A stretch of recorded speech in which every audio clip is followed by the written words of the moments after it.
Crediamo che il Friuli stia facendo qualcosa di scorretto, perché tutti i lavoratori vanno difesi, l'azienda deve poter rimanere in Italia e la concorrenza sleale, io l'ho chiamato un po' il mercato delle vacche, ho usato parole forti, perché forte sarà la reazione anche nostra. Lotta dura per difendere il leader standard di Tirchiana. Il caso Friuli ha fatto scatenare il mondo politico veneto e bellunese. Dal PD al PDL tutti hanno difeso lo stabilimento tirchianese e gli accordi presentati pochi giorni fa al Ministero dello Sviluppo Economico.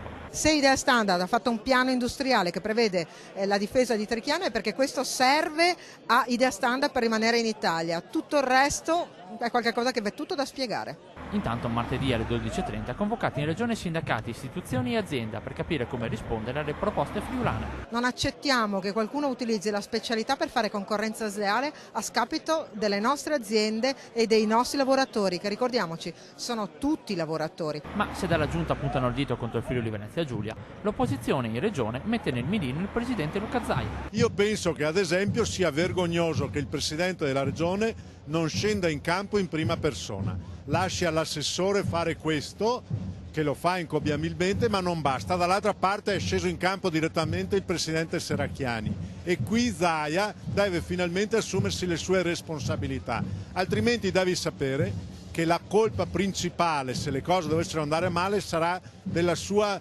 disattenzione, della sua noncuranza.